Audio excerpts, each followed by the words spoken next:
I never thought a whisper in the dark would be the thing that shattered everything I believed about my marriage. For 11 years I had trusted him, trusted the quiet strength in his smile, the way he kissed my forehead before heading off to work, the silence we sometimes shared without discomfort.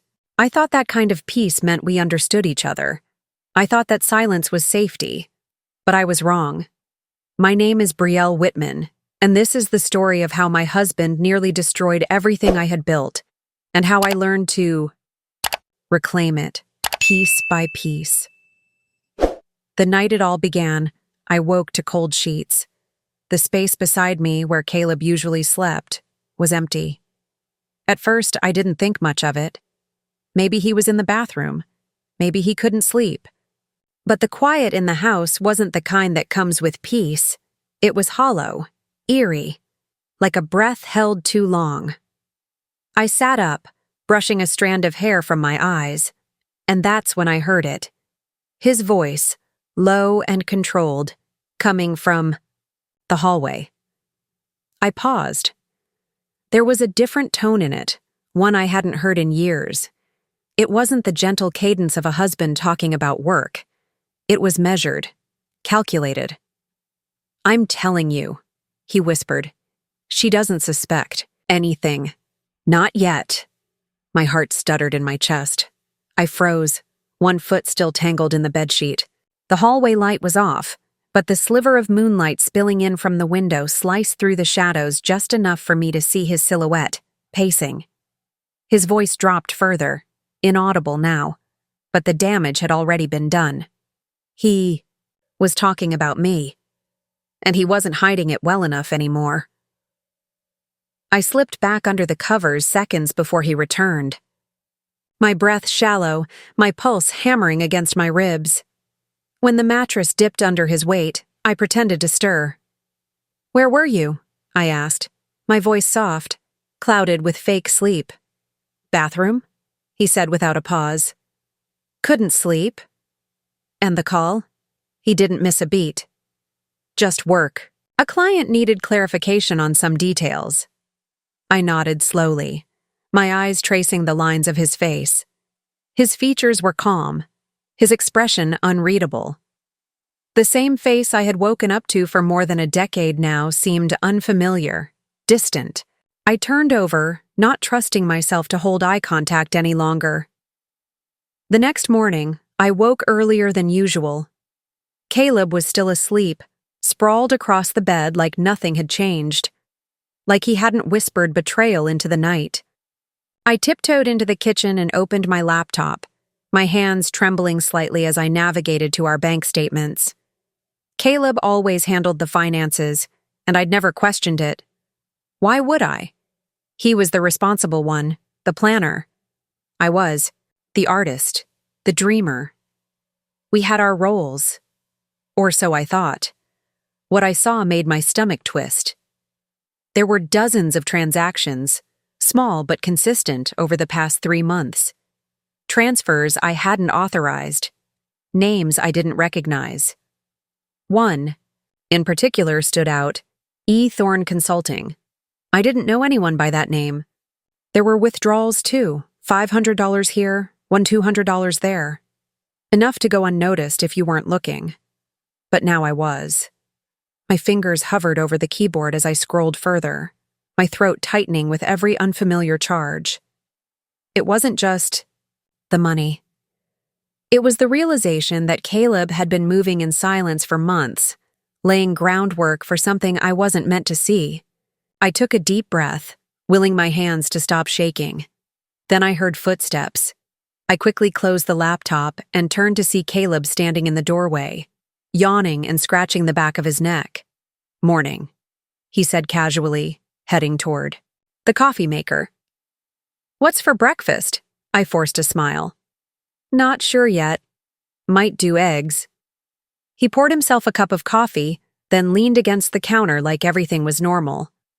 "Hey," I said, watching him closely. "I was going through our bank account earlier. There are a lot of small transfers I didn't recognize." He didn't look up right away, just a heartbeat of hesitation. Then he chuckled, brushing it off.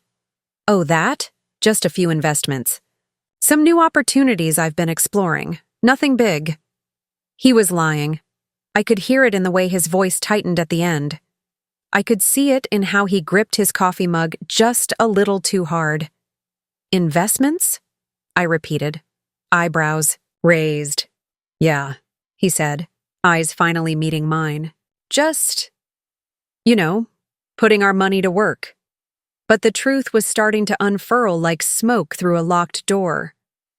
I knew Caleb. I knew how precise he was with his words. When he wanted to hide something, he didn't lie outright. He distracted you with partial truths. He dressed up deceit like it was responsibility. That entire day, I walked through my life like a ghost. I made breakfast. I went to work. I answered emails. But inside, I was watching everything. Watching him. Watching for signs. That night, when he reached for me in bed, I turned away, pretending to be too tired. My body was with him, but my heart was on the other side of a wall I hadn't even known he'd built. I needed answers. I needed clarity. And more than anything, I needed to be sure. Because if I was right, if Caleb really was planning something as insidious as it seemed, I couldn't afford to react without a plan of my own. But I wasn't scared. Not yet. I was angry. And slowly, that anger was turning into resolve. He thought I wouldn't notice. He thought I'd be easy to deceive. He was wrong. If you've ever felt that cold realization that the person you trusted most is hiding something that could break, don't look away, trust your instincts, and if this story resonates with you, subscribe to our channel for more stories of truth, resilience, and justice. There's so much more to uncover. The morning after I found the suspicious transactions in our bank account, the world outside our window was coated in quiet sunlight. But inside, something in me had gone dark. I watched Caleb move through our kitchen like everything was fine, like we weren't living in two different realities. He hummed while he scrambled eggs. He poured coffee like it didn't burn when it hit the mug. He smiled at me like nothing had changed. But everything had changed. Something had shifted in our marriage. Something I couldn't ignore anymore. It wasn't just the money or the message I overheard. It was the way Caleb had started treating me like a liability instead of a partner. A nuisance instead of a wife. He sat across from me at the kitchen table, casually tapping his spoon against the edge of his cereal bowl, scrolling through his phone. I sipped my coffee in silence, trying to measure the moment. I could have asked more questions right then. I could have pushed harder, demanded answers. But I had the growing sense that if I moved too fast, he'd bury the evidence. If I pressed too soon, he'd pivot the narrative. Caleb had always been good at making people doubt themselves. I wasn't going to give him the chance this time. So I played along. Later that afternoon, when he left for work, I did something I hadn't done in years. I pulled out the old fireproof lockbox from the back of our bedroom closet, the one we used to store insurance paperwork, birth certificates, and backup flash drives. Buried beneath everything else was a USB drive labeled 2018 Taxes. I remembered Caleb tossing it in there after our accountant emailed the final forms, telling me it was boring but important. He always handled those details. I had let him. That was my mistake. I plugged it into my laptop and waited. It was slow, filled with spreadsheets and PDFs. Most of it was irrelevant. But halfway through, I found something that didn't belong, an encrypted folder labeled Q2 Trust. My heart pounded. I clicked it, but a password prompt blocked my path. I tried his birthday, then our anniversary, then his mother's maiden name. Nothing worked. But now I knew there was more to this than just secret spending. I closed the laptop and sat there for a long time, staring out the window, trying to piece together the version of Caleb I hadn't been willing to see. The man I married was charming, intelligent, and methodical. When he believed in something, he poured everything into it. I used to think that was beautiful. Now I wondered if it was dangerous. That evening, Caleb returned home with Thai food and a six-pack of his favorite local craft beer. He was trying too hard. He poured me a glass of wine, complimented my dress, and asked about my day. For someone who claimed to be drowning in client meetings and conference calls, he suddenly had a lot of free time. I thanked him. I smiled. I played the part. But when he went to shower after dinner, he left his phone on the kitchen counter again. Face down, like always. I didn't touch it. Not that night. Instead, I went to our home office, opened my laptop, and started researching. Every instinct in me screamed to be cautious. Caleb was careful. If he was planning something, he would cover his tracks well. But no one is flawless. I started with E. Thorne Consulting, the name from our bank statement. I couldn't find much at first, but buried in the business registry filings, I found a registered owner, Elias Thornwell. The name didn't ring any bells, but the address listed was in our city. I stared at it, committing it to memory before closing the tab. Then I dug deeper. Using some old finance apps Caleb had once installed for budgeting, I tracked patterns of behavior. He had been moving money in small amounts to various accounts, each one cleanly timed. Monday mornings, always under $1,000. Dollars, always categorized as professional expenses. He had been careful, but not invisible. And then came the text message that changed everything. It was past midnight. Caleb was asleep. I was lying awake in bed, scrolling through my notes, when his phone buzzed from the nightstand. He never received messages that late. I leaned over carefully. The screen lit up with a name I'd never seen before. N. Just one letter. But the preview message chilled me to my core. Did she sign yet? We're almost there. Almost there. I stared at the glowing screen, my fingers tingling with fury and dread. No part of this was innocent anymore. This wasn't just secret business or misguided financial decisions. This was a plan, a timeline, and I was the target. I lay there for what felt like hours, listening to Caleb's breathing, steady and deep. The sound that used to bring me comfort now made my skin crawl. He was dreaming in peace while plotting to dismantle our life. I couldn't sleep. Instead, I went back to the living room, wrapped myself in a blanket, and opened a private document on my laptop. A list. Assets in my name, joint accounts, passwords I needed to change, trusted contacts. I started planning my own moves. By morning, I had made up my mind. Caleb came into the kitchen with bedhead and a lazy smile. "You're up early." "Couldn't sleep," I replied.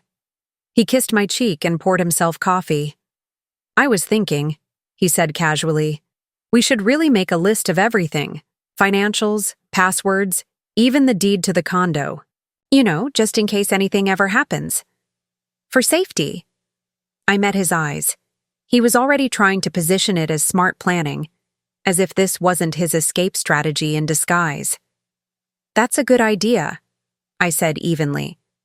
"I'll work on that today." He smiled, relieved. He thought I was falling into his plan, but what he didn't know was this. I wasn't just going to survive this. I was going to outsmart him, and I wasn't going to play fair anymore. If you've ever stood on the edge of betrayal and still managed to plan your next move. By the time the next morning rolled around, the air between us felt too still, like that eerie quiet before a thunderstorm. Caleb hummed to himself in the kitchen, a tune I didn't recognize, as if the soundtrack to his betrayal needed something light to mask the weight of it. I sat across from him, eyes on my coffee, hands wrapped around the mug not for warmth but for grounding. My mind was already miles ahead, running through every possibility, every contingency plan. He didn't know that I had seen the message. He didn't know that I was no longer trying to understand what he was doing. I was preparing for what I needed to do. We made small talk about the weather, the road construction near his office, a dinner invitation from his sister. It was all too normal, and it made me nauseous. He was preparing to sever our marriage like it was a business deal, clinical, strategic, and most of all, quiet. But I was no longer willing to stay quiet. Not internally, not emotionally. I had felt the slow erosion of our relationship for months, and now I had seen the tip of the iceberg. I could only imagine how massive the rest of it was beneath the surface. After breakfast, he left for the gym. That was his new habit. 2 hours away every other morning. I used to think it was admirable until I realized it was also convenient. Long stretches of time where he wasn't accountable to anyone but himself. I waited 10 minutes after the front door clicked shut before opening my laptop. My hands trembled, not from fear, but from something deeper, something like resolve. Started with a new document, emergency plan. The title alone made my chest tighten, but I forced myself to keep typing. I listed every asset I still had access to, a personal checking account he didn't know about, the Roth IRA I opened in college, the condo deed that technically listed us as co-owners but had always been paid with my income. Then I made a second list, questions I needed answers to. What accounts did he open without me? Who was N? Was there a lawyer already involved on his end? I called my bank. I didn't say much, just asked for a routine security check and confirmation on recent withdrawals. The representative was polite, helpful. When I hung up, my suspicions weren't just confirmed, they were multiplied. Caleb had moved more money than I originally thought. Not in huge chunks, but in clever, calculated transfers. $800 here, $1,500 there, each labeled with vague descriptions: consulting, travel, investment expense. He was emptying our joint account slowly, like a leak you don't notice until the basement is flooded. I had to stop him before it was too late. That afternoon, I drove to a nearby co-working space. I needed to be off our home network. Caleb wasn't a tech expert, but he was smart enough to know how to check browser history. I rented a private office for the day, paid in cash, and logged into my secure email. I contacted a financial advisor I had met briefly through a women's networking event the year before. Her name was Morgan, and she had specialized in high-conflict divorce asset protection. I didn't mention divorce. Not yet. I told her I needed a consultation regarding financial independence. She responded within an hour. We scheduled a call for the next morning. By the time I returned home, Caleb was already in the kitchen, cooking dinner. He was making seared salmon with roasted garlic potatoes, one of my favorites. His version of affection had always been transactional. Acts of service when he wanted to keep the peace. Grand gestures when he felt the ground shifting beneath him. That night, he poured me a glass of wine, leaned across the counter and said, "We should revisit our living trust. Maybe restructure it a little. Streamline things." I smiled politely. "Sure. Just send me the paperwork." He seemed pleased, his shoulders relaxing slightly. He thought I was still following his lead, but I wasn't following anymore. I was tracking, watching, strategizing. After dinner, he went to the balcony to take a call. Another one of his vague work conversations that never included names, never lasted long enough to be real. I stood just inside the sliding door, out of sight, and listened. "I've got it under control," he said. "She's being cooperative. I'll get her to sign by Friday." A pause. "No, she has no idea." I stepped back quietly, heart racing, but my face remained calm when he re-entered. I nodded toward the TV. "Want to catch up on that series we started?" He grinned. "Sure." We sat next to each other on the couch. His hand brushed my knee. I let it linger. On the screen, a crime. Drama unfolded. Ironically appropriate. But I barely noticed the plot.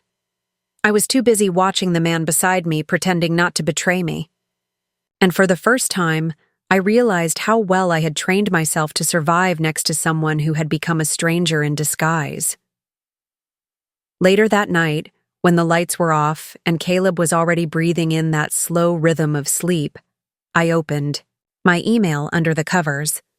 Morgan had sent over preliminary documents, privacy clauses, asset tracing tools, recommendations for trust migration. I read every word, then I read them again. I was no longer scared. I was ready. The morning after my call with Morgan felt different, not because something had changed overnight, but because I had. There's a quiet kind of shift that happens when you go from fear to focus. I didn't feel victorious. I wasn't angry, not in the way that wants to scream. I was sharp. Still. Like the air before the first snap of lightning. I got up before Caleb. The sun was still finding its way through the blinds, soft orange light spreading across the hardwood floor. He stirred once but didn't wake, and I moved carefully around the room, collecting my laptop, my small travel bag, and my notebook. The one he didn't know about, the one I'd started keeping hidden beneath the laundry basket in the guest room closet. That morning, I met Morgan in person.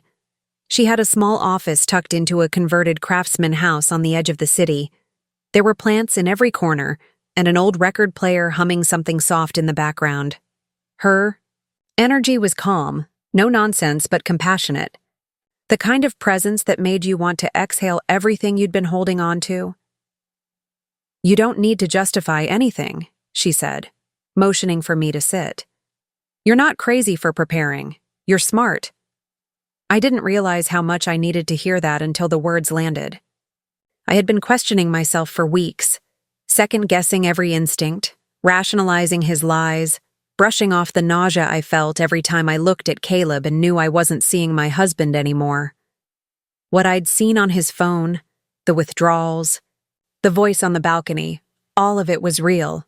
I wasn't imagining it. And I didn't owe him silence. Morgan walked me through the process of creating a trust. Not a hiding place, she clarified, but a safeguard. Something legally sound, ethically upright, but impenetrable to someone who wasn't listed as a trustee. It felt overwhelming at first, the paperwork, the layers of signatures, the need for precision, but she made it simple. Strategic. By noon, I had opened a new trust in my name. I had rerouted my retirement savings, my freelance income, and the deed to the condo, my portion of it anyway. Every step I took was documented. Every dollar was accounted for. Morgan made sure of that. "He can file whatever he wants," she said, handing me a copy of our agreement. "But when the court sees your records, they'll see a woman who protected herself, not one who stole." When I got back to the house, Caleb was working, in the home office.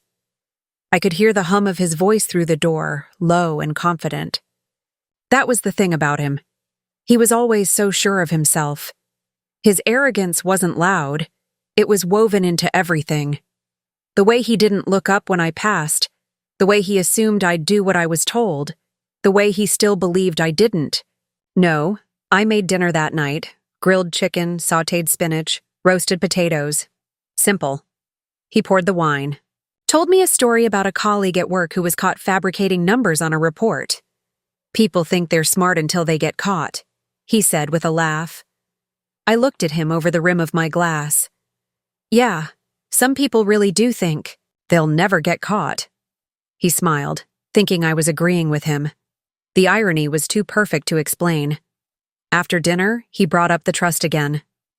"Have you had a chance to pull together that list? Assets, passwords, all that?" he asked casually, rinsing his plate.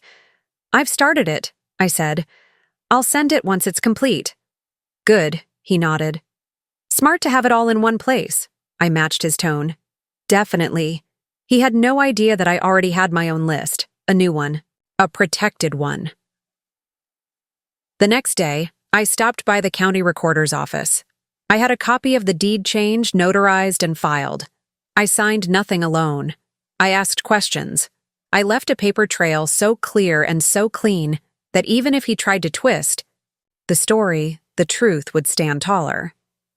That evening, Caleb came home late. He said he'd been out with friends from law school. I didn't ask which ones. I didn't care. He kissed me on the cheek and poured himself a drink, sitting on the edge of the couch with that same rehearsed comfort he always wore when he was trying to appear normal. He handed me a folder.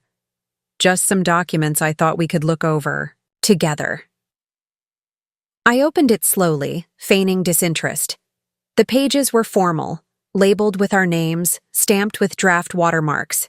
At first glance, it looked like standard estate planning, but midway through, it turned. Transfer of ownership, shared assets, real estate redistribution, joint financial responsibility clauses that would give him access to accounts he didn't currently control. They weren't written in a way that screamed divorce prep, but they didn't have to. I thought we agreed not to make major changes without talking, I said. It's not major, he replied too quickly. It's just protective. For both of us. I let the silence stretch before responding. I'll need time to review this. He nodded, and I handed the folder back to him without another word. He had made his move.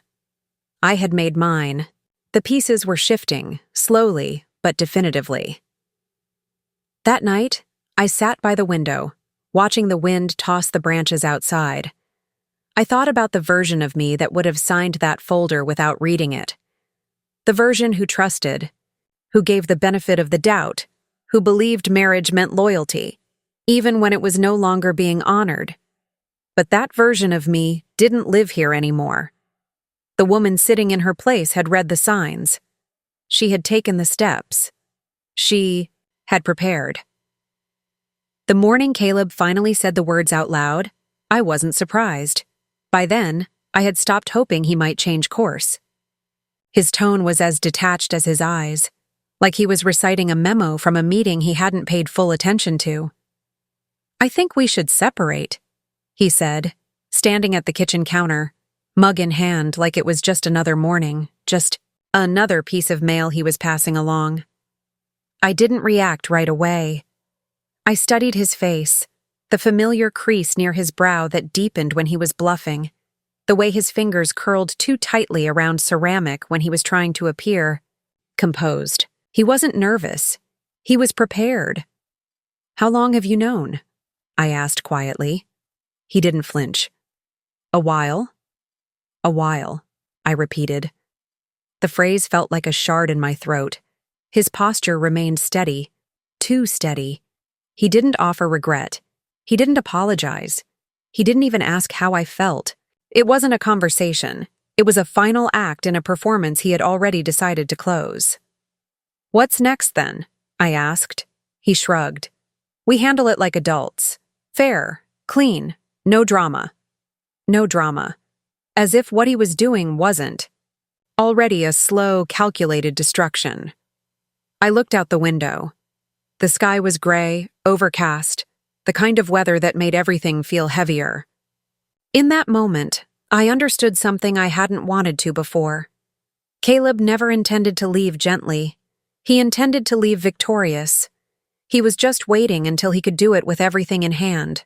Our home, our savings, our silence. But I had moved first. And he didn't know yet. I already moved my assets, I said, turning back to him. For the first time in weeks, he showed a reaction. His eyes narrowed, and his breath caught. Just enough for me to see it. A hairline crack in his performance. What do you mean? He asked. Exactly what I said, I replied. Calm, deliberate. The accounts, my share of the condo, my savings, they're protected. He tried to smile, but it didn't reach his eyes. That's a bold move, Elle. I didn't smile back. It was a necessary one. His jaw clenched. He looked like a man trying to stay upright while the floor shifted. Beneath him. Later that evening, he didn't bring it up again. He cooked dinner, poured wine, and chatted about the news as though our entire marriage hadn't been reduced to strategic exits and countermeasures. But I noticed the way he kept checking his phone, the way his fingers hovered near his laptop. He was unraveling, and I knew he would try something desperate next. I didn't have to wait long. 3 days later, I was served papers. A formal petition for dissolution of marriage filed by Caleb Michelson, citing irreconcilable differences. It wasn't just a declaration, it was a demand. He wanted half of everything: the car, the equity, the investments he never contributed to. And, most absurdly, spousal support. I laughed, a bitter sound that didn't feel like my own. It wasn't anger anymore, it was insult. He had left emotionally months ago, but now he was trying to leave financially entitled, as though my years of careful planning and sacrifice were something he could claim simply because we once shared a mailbox. I sat with Morgan the next day, legal documents spread out between us. She read through them silently, lips pressed into a line. "He's not stupid," she finally said, "but he's sloppy. He's built this case on assumptions, and he underestimated you." "Is it enough?" I asked. "To shut him down before it gets worse?" She nodded. "We can file a motion to dismiss the financial demands. You've kept everything clean. You documented everything. That's our shield." And so we did. The motion was precise, citing every statute, every timestamp, every transaction I had moved before he filed. It was both my armor and my sword. When we stood in court weeks later, Caleb walked in with the same effortless stride I used to admire. His suit was sharp, his expression unreadable, but his hands fidgeted. He was nervous. Not because he thought he'd lose, but because he was starting to realize he couldn't control the narrative anymore. His lawyer spoke first, painting a picture of a wife who had been secretive, who had sabotaged their mutual plans, who had destabilized their financial future. It was the story Caleb had rehearsed, crafted, convinced himself would hold. And then Morgan stood. She didn't raise her voice. She didn't gesture dramatically. She simply laid out the truth, clear, orderly, irrefutable. She walked the judge through every financial decision I had made, all documented, all legal, all done before Caleb had even considered filing. She handed over the trust paperwork, notarized and time-stamped.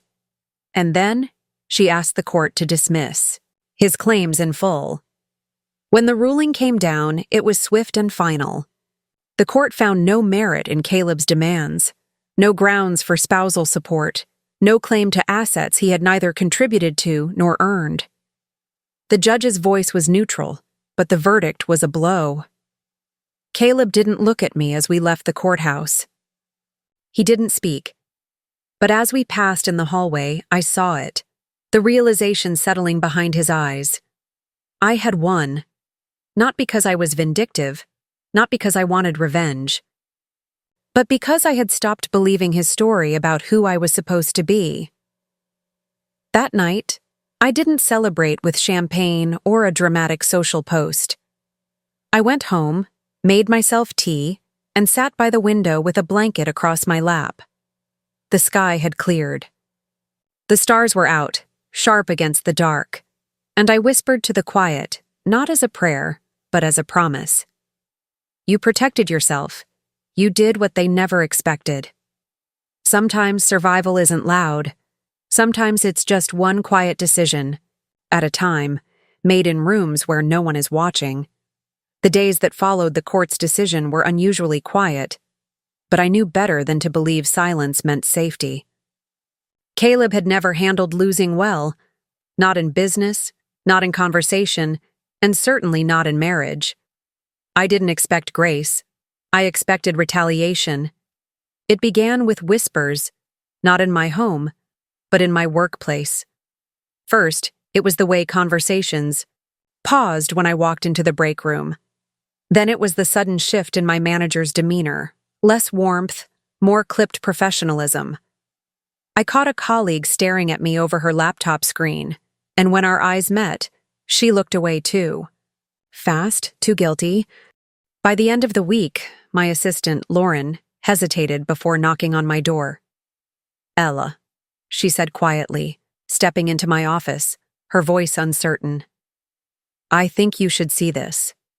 She placed a folded piece of paper on my desk, a printout of an anonymous email that had circulated around the department. It was unsigned, unverified, but cruelly detailed.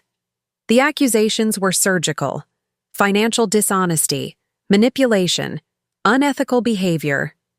There were claims I had misused company funds, that I was being investigated, that I was toxic. It was a character assassination written with surgical precision. I sat back in my chair, numb for a moment. Caleb. It had to be. He knew he couldn't touch me legally anymore, but he had decided that if he couldn't take my assets, he'd try to take my credibility. I looked up at Lauren, who was chewing the inside of her cheek nervously. Do people believe it?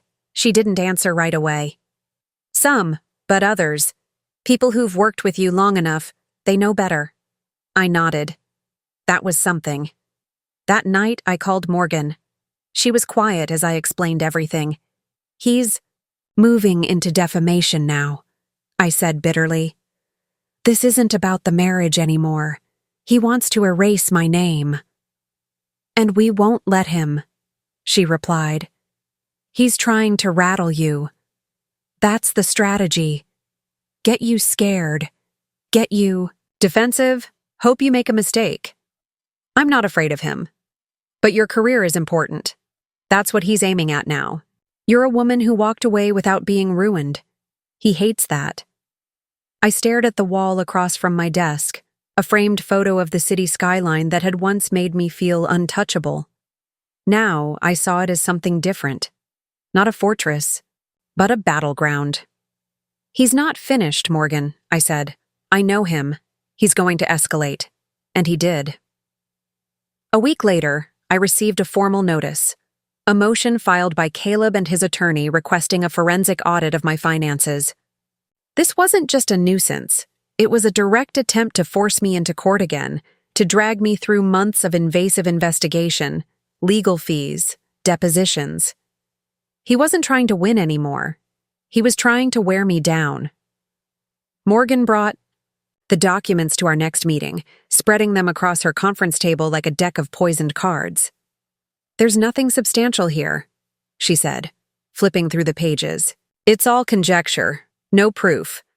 But that doesn't mean it won't get a hearing. I nodded. Then we don't play defense anymore. We go after him. Morgan raised an eyebrow. You sure? I want him held accountable, I said. He filed false claims. He circulated damaging rumors.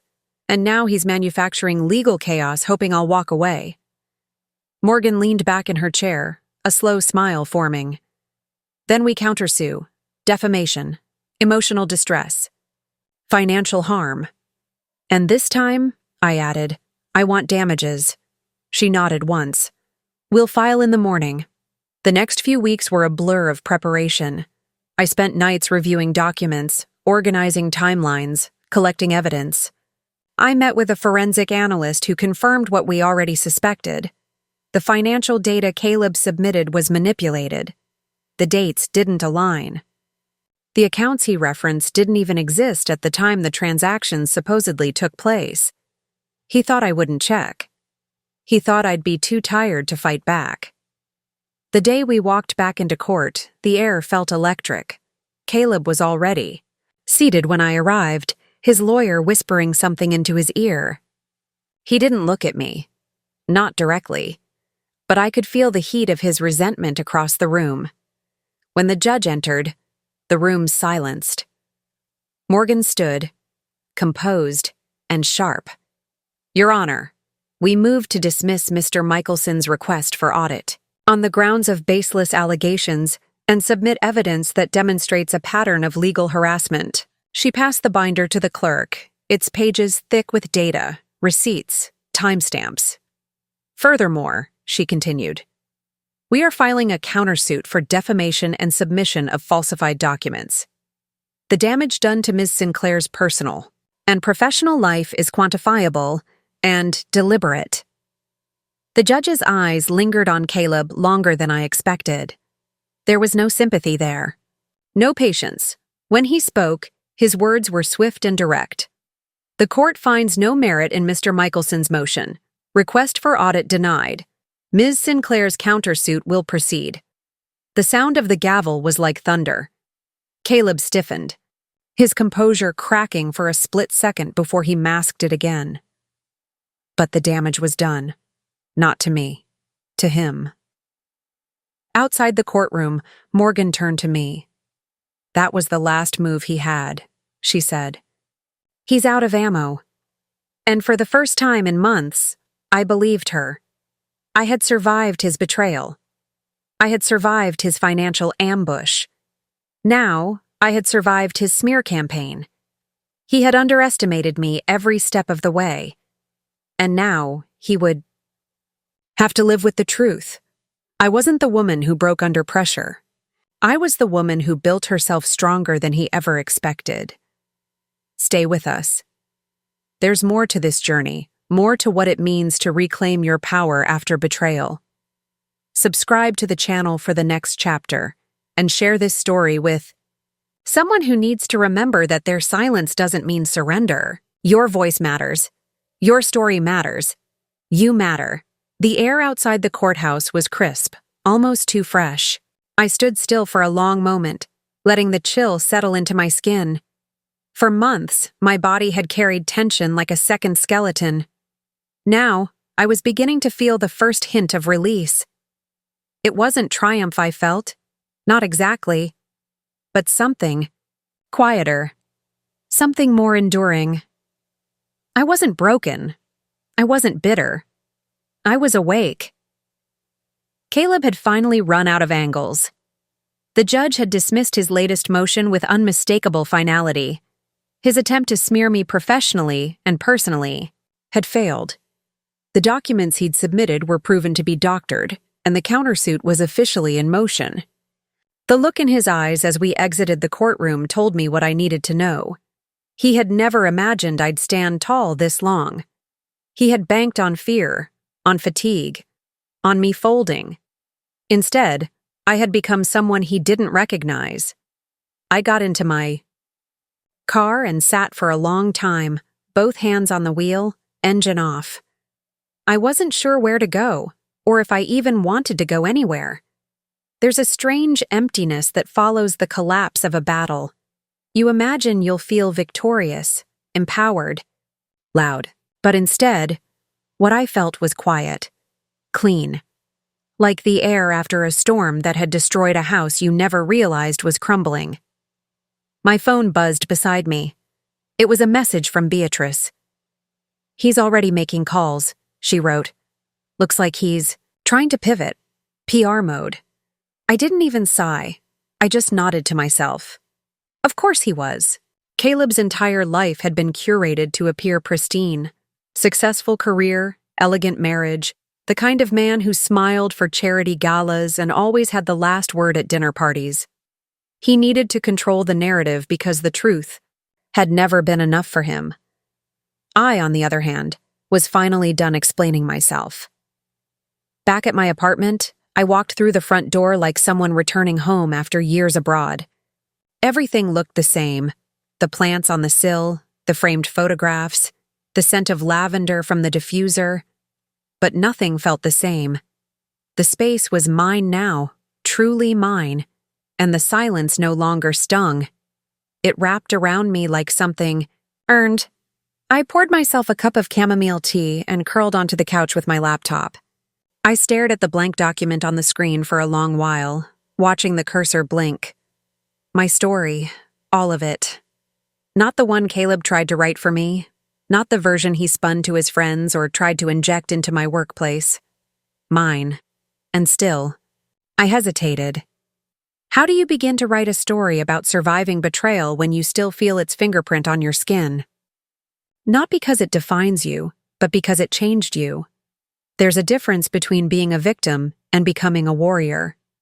I had walked through fire, and while I was no longer burning, I carried the heat of it in every part of me. Eventually, I typed 3 words, "This is mine," and that was enough for that night. The next morning brought another surprise. Morgan called as I was getting ready for a walk. "Elle," she said, "I just got off the phone with opposing counsel." I froze. "What now?" "He wants to settle." My breath caught. Settle? He knows we've got him cornered. The forged documents, the rumors, the manipulation. He's looking to limit the damage now. I walked slowly to the window. "What's he offering?" "Everything," she said. "He's willing to drop all claims, absorb all fees, and sign a non-disparagement agreement. In exchange, we drop the defamation suit." Silence sat between us for a moment. Morgan added gently, "You don't have to decide right now. But this would mean it's over." I leaned my forehead against the glass. The city was waking up below me. Normal lives, normal struggles, people getting coffee and heading to meetings and texting their partners. I used to be one of them. And now I was standing on the other side of survival, wondering if closure needed, to look like fire or if peace was enough. "I'll think about it," I said quietly. "Take your time." That evening, I met Beatrice at a rooftop bar we hadn't visited in over a year. The view was the same, but we weren't. She listened as I explained Caleb's offer, stirring her drink thoughtfully. "Do you want the fight to end, or do you want the win?" she asked. I shrugged. "Maybe I want both." She smiled. "You already won, Elle. He just doesn't know how to admit it." I looked at her. This friend who had stood beside me when so many others stepped away, when the story was too complicated, too ugly for polite conversation. "You think walking away is the right move?" "I think walking toward your peace is," she said. "You've already proven the truth. You're not just surviving him anymore. You're outgrowing him." I looked out over the skyline. That night, I made my decision. The next day, Morgan drafted our acceptance, conditional on Caleb's full compliance, including a formal apology and written agreement that he would cease all public commentary. By week's end, it was signed. It was done. And just like that, the war ended. No more court, no more manipulation, no more whispered threats behind closed doors. I was free. But more than that, I was whole. For anyone reading this or hearing this, know that freedom doesn't always come with fireworks. Sometimes it comes in the form of a quiet morning where no one owns your name but you. Sometimes it's the strength to let go of the fire because the burn no longer serves you. And sometimes it's the decision to write your next chapter with a steadier hand, knowing the pen is, finally, back in yours. The first Saturday after everything was finalized arrived quietly, like a long exhale.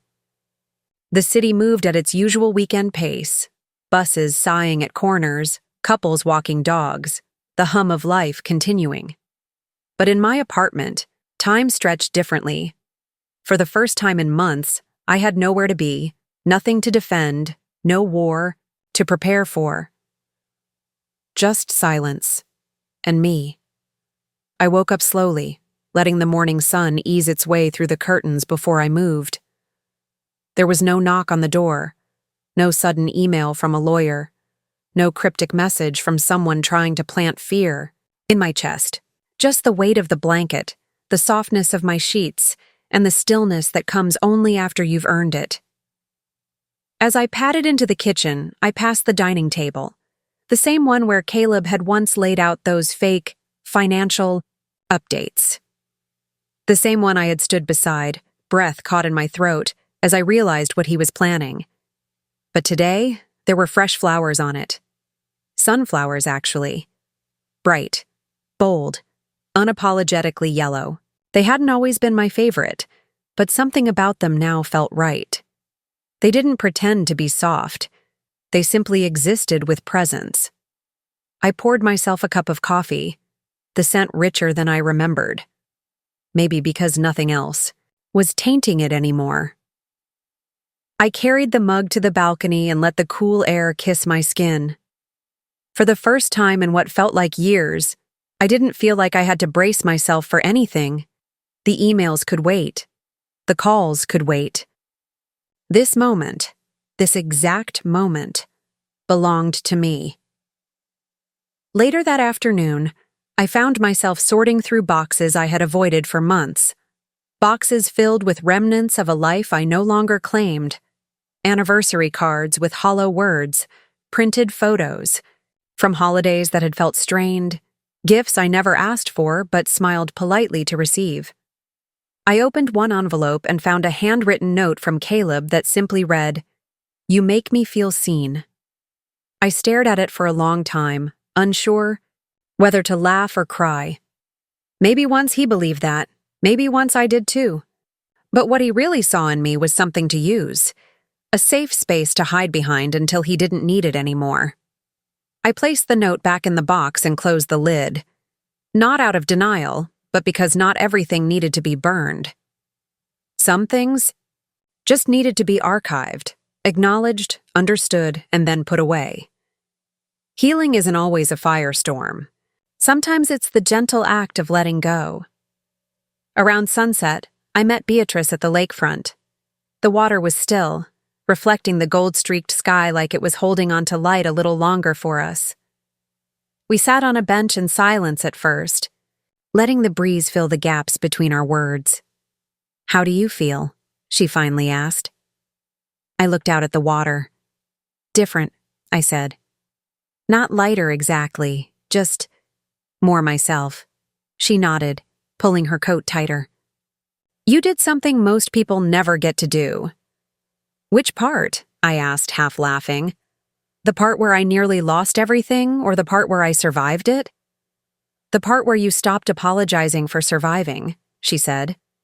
And I didn't reply because I knew she was right. That night, I returned home to a message on my phone. It wasn't from Caleb. It was from his sister. We hadn't spoken since the beginning, not even when everything came crashing down. Her voice was cautious. "I just wanted you to know," she said, "that I see you now. I didn't before. I believed what he told me about you. I let him shape the story. But I read your statement. I watched the hearing. And I'm sorry. I don't expect you to respond. I just wanted to say thank you for showing me the truth, even when it wasn't your job." I sat down on the couch, pressing my hand to my chest, not because I needed her apology to move on, but because it reminded me that truth, when spoken clearly and without anger, can ripple out farther than we imagine. Even the people who weren't meant to understand eventually catch glimpses of the light. I didn't respond, not because I was bitter, but because I was at peace. And peace doesn't always need to echo. Before bed, I opened my laptop and returned to the document I'd started that night after the hearing. The cursor blinked, waiting. This time I didn't hesitate.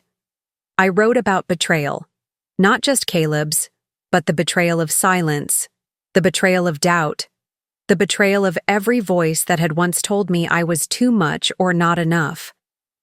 I wrote about resilience, about the power of choosing yourself even when it's the loneliest choice in the room. I wrote about freedom, how it doesn't come with parades but with quiet mornings and the absence of fear. And then I wrote one line I hadn't been able to put down before. "I'm not afraid of what comes next. I built this road with my own hands." I saved the document, closed the laptop, and whispered the truth to myself one more time. This is my story now. And to you, whoever is reading or listening, I hope you know that you don't have to stay quiet. You don't have to wait for permission to leave what's hurting you. You don't owe anyone your silence, your stability, or your suffering just because they called it love. Subscribe if you believe in stories that remind us who we are and what we're capable of. Because this isn't the end.